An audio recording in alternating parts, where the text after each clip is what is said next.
In celebration of Rancid's new album, Tomorrow Never Comes, I wanted to look back on their discography before the new album and rank all of the records according to how important they are to me. Every Rancid album is going to be better than most other bands' albums for me personally. So where I put these is almost irrelevant in any other conversation other than where I rank them in Rancid's discography. It's my favorite band. I love them a lot. The new album, I've already given it 4 listens, and I am pretty surprised at how good it is. So I'll be doing a review for that as well pretty soon. But yeah, let's start talking about Rancid's discography. I'm yeah, this is gonna be I, heads up. This is probably gonna piss off some people, but it's okay. What I did was is I just named the album. I gave it a ranking out of 10. Uh, the year it was made, and the top couple of tracks, and then a couple of notes for each record. So let's start out with the best Rancid album, in my personal opinion, is "And Out Come the Wolves." It's a 10 out of 10. There is nothing bad on that record. The production's great. The songwriting is great. The storytelling is phenomenal. Really, the album that catapulted Rancid into the forefront of punk rock. It came out in 1995 on Epitaph. It's 19 songs and 50 minutes in length. The top tracks on that album for me are Journey to the End of East Bay, She's Automatic, and Roots Radical. Almost every song is a good song, though, so it was really hard to pick three. But Journey is my favorite song of all time. She's Automatic is one that my wife and I listen to together, and Roots Radical is, I mean, it's freaking Roots Radical. It's like one of the best songs ever written. So I feel like I'm pretty confident with that. But and Out Come the Wolves completely changed my life. I saw them play live in 1996 in Dallas for the first time, and I bought an Out Come the Wolves shirt, and it changed my whole life. I wouldn't look how I look. I wouldn't have the same clothes on that I do now if it wasn't for this record. So I owe that album a lot. The first record on this list and the last were easy for me to pick. Everything in between was difficult. I struggled with number two. My like knee jerk reaction was to put Let's Go in number two. And I had to listen to all these albums a lot to write down the songs that I had to go back and just dive back into them, right? So the one that I have at number two was at like number five when I just wrote the list down off of memory, but it climbed its way all up to number two.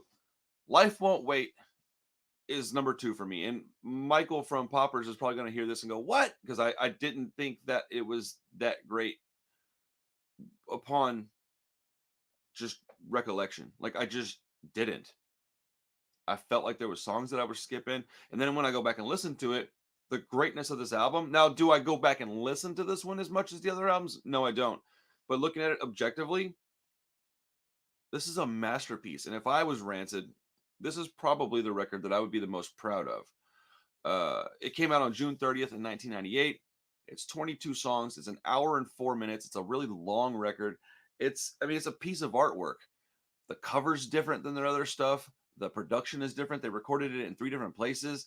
One of those places being Jamaica. So, like, this album is just completely different than their other works. I mean, it's wild how different this record really is. But it is a 10 out of 10 in my personal opinion, objectively. Now, subjectively, I don't go back and listen to it as often as I do some of the others because I like to hear more of the Rancid sound most of the time. But it's a beautiful record, and my top three tracks on it, by the way, Hoover Street. Oh, I love that song. Who would have thought? Of course. I mean, I like the romantic stuff. I got Hopeless Romantic on my knuckles. I like I like breakup songs. I like that stuff, man. It's good. But my favorite song on the record is The Wolf. That song smacks, dude. That song is so good, bro. It's got one of the best choruses. I really like 1998 as well, but the top three would be Hoover Street, The Wolf, and Who Would Have Thought. But that leads me to number three. Number three would be Let's Go. Let's Go, pardon me. Let's Go is a 9.8 out of 10 for me. Very little to not absolutely love on that album. Came out on June 14th on 1994 on Epitaph. It's 23 songs and 44 minutes and 22 seconds. Those are short songs. Let's Go, when I was younger, I always paired it with And Out Come the Wolves because we didn't have Life Won't Wait yet. We didn't have Self-Titled 2000. We didn't have Indestructible. We didn't know that stuff. We had all the way up until And Out Come the Wolves. And so I didn't listen to the Self-Titled 93 album very much. I don't know that I even had it for quite a while. The two that I had was Let's Go and Now Come the Wolves, and they sounded very similar to me back then. Going back and listening to it now, they're very different records. Let's Go has no ska on it. Lars's first stint with the band, or not stint, but when he got into the band was right when Let's Go was being written and recorded. So yeah, I will say this though, while it's objectively really great, I don't go back to that one as much either. But I like it. I love it. I'm getting it tattooed on my head. I love that record. It's one. It helped form me as a punk rocker. It helped bring me into who I am as well. I probably listened to Let's Go as much as Now Come the Wolves when I was younger. I had a tape that had one on one side and one on the other, and I just listened to it over and over and over and over. I mean, I probably ruined that tape, but Let's Go is a beautiful record, and you can start to hear where they're headed with this album. Back in 1994, man, I almost got there. I was almost there in '94, man. I wish I had been.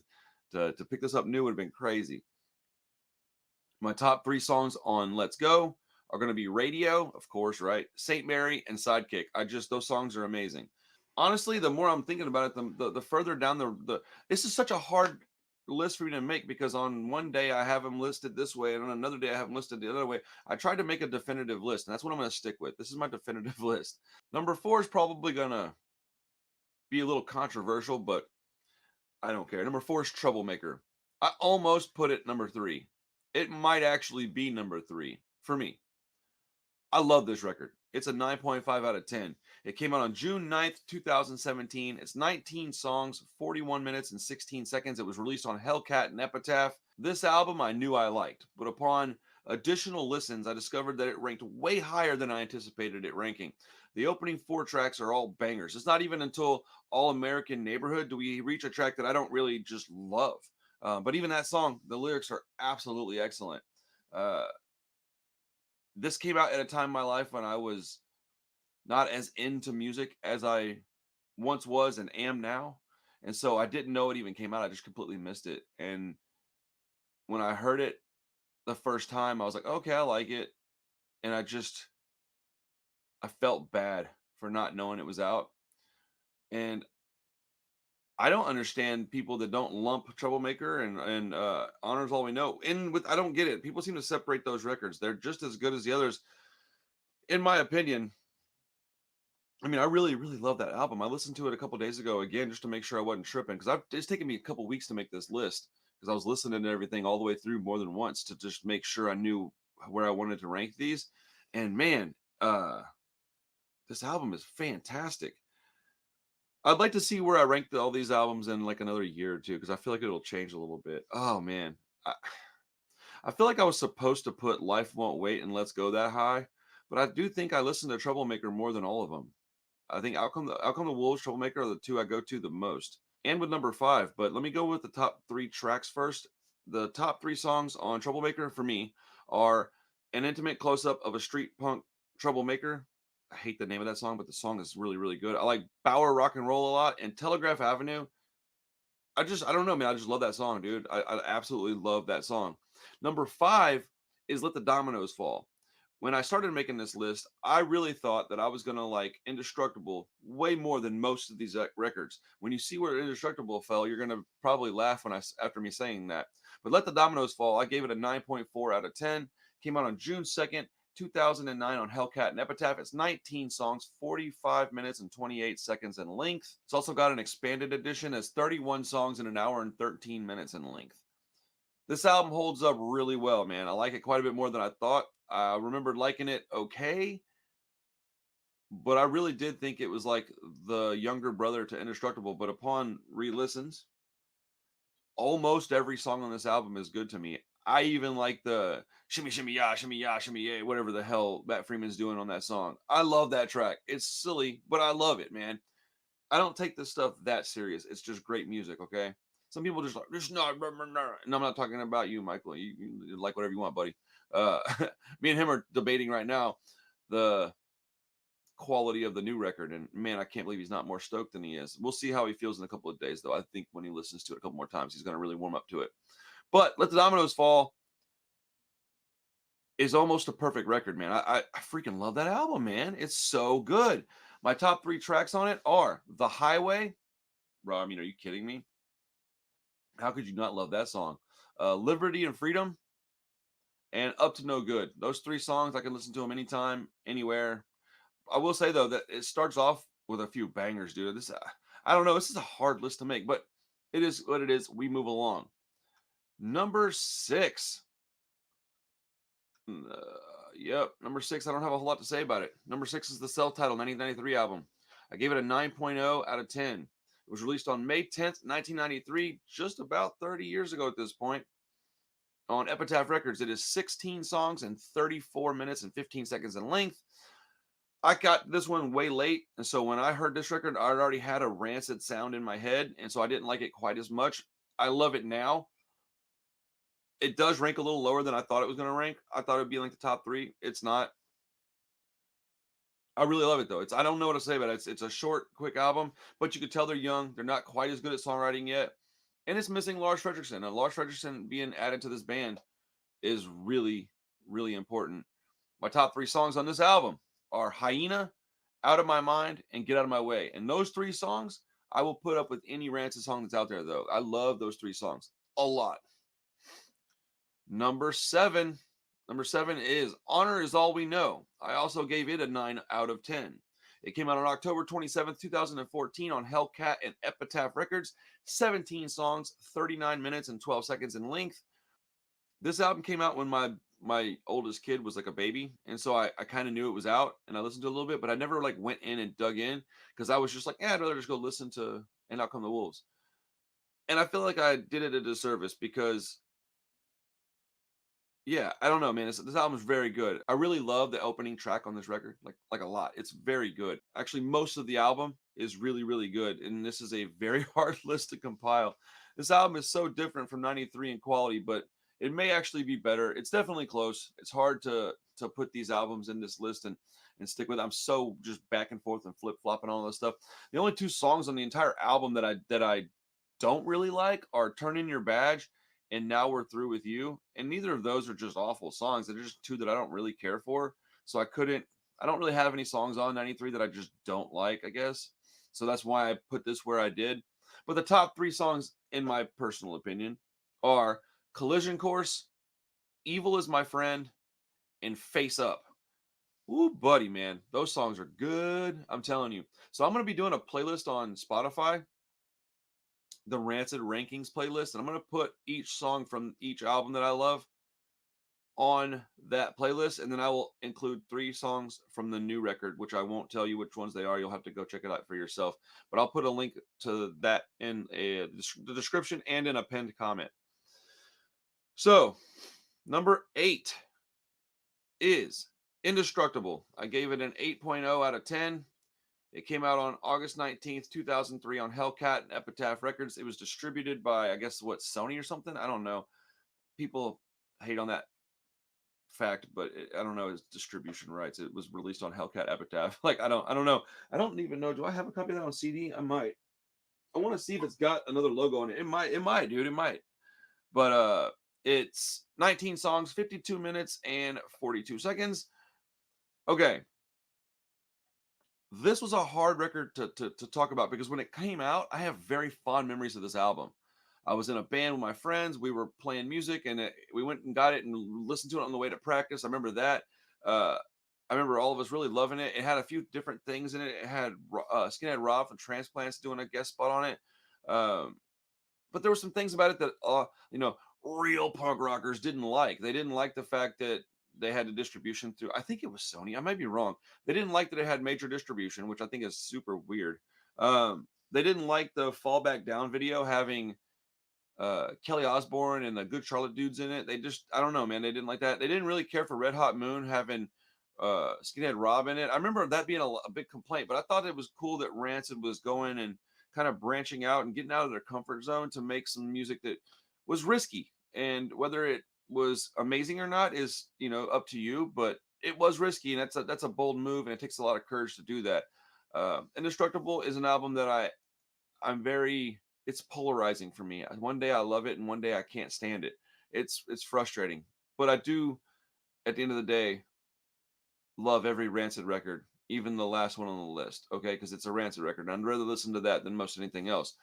The top 3 songs on Indestructible for me are Start Right Now, Memphis, and Spirit of '87. I also want to mention that Red Hot Moon and Fall Back Down are also two of my favorites, but I thought that those were like the typical picks. I wanted to go a little deep cut on it, so I went with my actually these are my top 5 songs on the record, and so I did Start Right Now, Memphis, and Spirit of '87, and I will be including those 3 on the playlist. But my least favorite Rancid record is self-titled from 2000. I gave it a 7 out of 10, and I think that's pretty generous. I'm going to tell you why I don't like that album. It came out on August 1st, 2000 on Hellcat Epitaph's 22 songs and 38 and a half minutes. So when that record came out, I was 18 years old, and I had had, up to this point, years of experience with Rancid. I had listened to Let's Go and Out Come the Wolves. I had gone back and gotten self-titled 93. Life Won't Wait had come out, and I had listened to that and enjoyed it. So I had this idea of what Rancid sounded like. And they came out with an album that, in my personal opinion, was a try-hard album. It felt to me like a lot of people look at it as in, oh, it's like a hardcore album. And I look at it as like, no, they were trying too hard to show people how punk rock they still were. And I don't think that's necessary. I think it comes off real poserish to me. I just don't. And this is my favorite band in the world we're talking about here. I don't say this lightly. I don't like saying it, but it is what it is. I thought it was really weak, man. I thought that they didn't try to make a Rancid record. They tried to make a record where Rancid sounded punk. Rancid is a punk band. Nothing about Rancid is not punk. Like, it's not up for debate. The first 2 tracks don't even sound like Rancid. There's bad vocal performances, and I hate the snare drum on this album. Tracks 3 and 4 are okay, but 5's another miss. Antennas, track 11, it's not even until 11 songs in that I get a song that I actually like. Antennas is pretty good. Not to Regret is a decent song, but the vocals by Tim are absolutely awful. I really like Radio Havana. That's a good song, but I thought that was on Life Won't Wait, man. For the longest time, I thought that Radio Havana was a Life Won't Wait song. If you just played it for me and go, what album is this from? I'd have been like, oh, it's Life Won't Wait, because it certainly sounds like it. I don't like the song Axiom, but I do have to point out that this is probably Lars's best vocals on this and that entire album. And then there's an absolutely insane bass line. I just don't like the song very much. That's another thing. Lars's vocals on this record are absolutely terrible. They crack and pop a lot. It's awful. He's like trying to scream instead of just singing like he normally does. And I really do think it's because people were giving so much crap from Life Won't Wait about not being punk. And then when they came out with Indestructible, people were super pissed. Rancid gets a lot of crap that I think is very undeserved. Dead Bodies has also got a crazy bass line, but I'm not super into that song.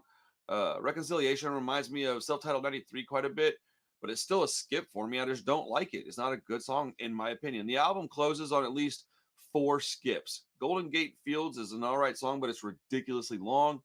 Overall, I guess I like 3 songs on the record total. There are 2 or 3 more that are okay, but out of 22 songs, dude, that's absolutely crazy, man. And I find it absolutely insane that people love this record so much. I can't believe it, dude. It blows my mind. 'Cause when it came out, my group, we didn't care for it. None of us. Nobody that I knew liked this album that much. Not that I recall, anyways. Maybe I'm just misremembering that. I might be, but I don't recall anybody really liking it. I'll just say that I don't even have 3 songs that I really want to put on it. We'll go with Antennas and Radio Havana. So that's the ones that I'll put on the playlist. Excuse me, I spaced out for a second. But yeah, that's the Rancid rankings list. I'm sure it's going to upset some folks. I'd love to hear. I don't want to upset anybody. I just want to have a conversation. So, what's your list? What order do you put them in? I'd love to hear back from you guys in the comments, man. I'll go over it one more time. This is my Rancid album rankings lists. And Out Come the Wolves is number 1. I gave it a 10 out of 10. Life Won't Wait is number 2. I gave it a 10 out of 10. Let's Go is number 3. I gave it a 9.8 out of 10. Troublemaker is number 4. I gave it a 9.5 out of 10. Let the Dominoes Fall, 9.4 out of 10. Self-Titled 93, 9.0 out of 10. Honor Is All We Know, 9.0 out of 10. Indestructible, 8 out of 10. And last, but certainly not least, I guess, at this point, Self-Titled 2000, 7 out of 10. Actually, it is least. I don't like that album. It's not good. It is what it is, dude. But I love Rancid, and I love this new record. So stay tuned for the review of Tomorrow Never Comes, because it'll be dropping really soon after this. So thank you for hanging out with me for a little while. I appreciate your time. If you love what we're doing over here and you like the content I'm trying to bring, please subscribe to the channel and give us a like, follow, all that stuff. Just help us out with that. We're trying to grow the channel. I want to be able to bring more of this content to you guys, and I'd love again to hear your opinion in the comments. Let me know where you rank these albums. What order do you put them in? And also, did you hear the new album? Did you like it? Let me know. Have a good day, everybody. We'll see you later. Oh, enjoy your weekend. Peace.